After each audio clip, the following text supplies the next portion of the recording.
How do I prepare my home to sell it? So this is a question that actually we should do like a whole series probably of videos on.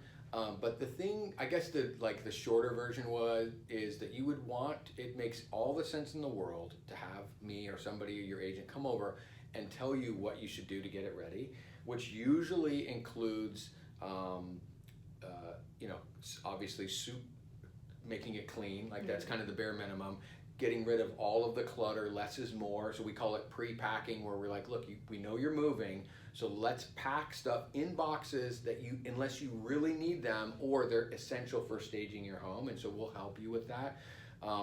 Minor repairs around the house, but I say minor, and also I would say, have me or whoever your realtor is come over and walk through and say, I'm thinking about doing this, and let that agent go, yeah, don't waste your time on that, or yes, that's a really good idea. Also let them point out things that they think would be a good idea that maybe you had not considered.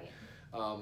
Typically, when it comes to spending money on getting the house ready, I'm looking for a 2 to 3 time return on my investment. So if I come in and I go, hey, I think you should do new floors, that's because I'm expecting that, say $8,000 investment to be worth $16,000 or $24,000 in the end for you, right? I don't want you to just spend money to get dollar for dollar back. That's not interesting to me, with one exception, and that is that if you have a deal breaker issue, so that's typically foundation and roof, there could be other stuff, but it's issues that a first-time home buyer or somebody who is putting a lot of money down in their house is going to need to get done, and they're not going to have the cash to do it when they buy the house. You'll get your money back typically on a new roof.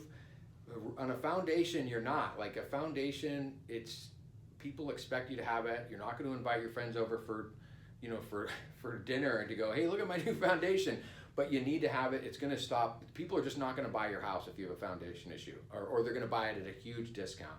And so, that's just a lot, but it'll get you back to where it should be value-wise. So those kind of things going to need to be done. You're not going to get 2 to 3 times, but usually surfaces, if they're older, paint, those are all things that were the kind of work. It's more cosmetic. More cosmetic for sure, and then if you're talking about doing major remodel stuff, the other thing I would say is it's kind of an all or nothing. So typically homes have a theme to them, how old they are and how much wear and tear they have and so forth like that.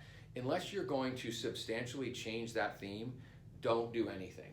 So the extreme example is, I went to a house one time, the house was completely original, it was built in 1999, so it was red oak and white tile and very blah blah, and they had taken one of the guest bathroom and completely remodeled it. And it was like, doesn't match. Yeah, it was bad. Like they shouldn't have done that. Not only were they not going to get their money out of that, but it made the rest of the house look old.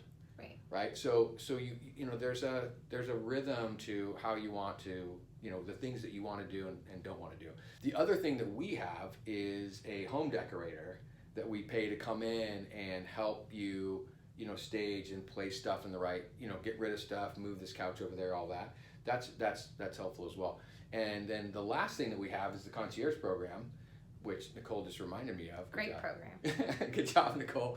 And so in our case, actually, you know what? We'll talk about different video. Yeah, different We'll video. see you guys tomorrow. Yeah. 10 a.m. Yeah.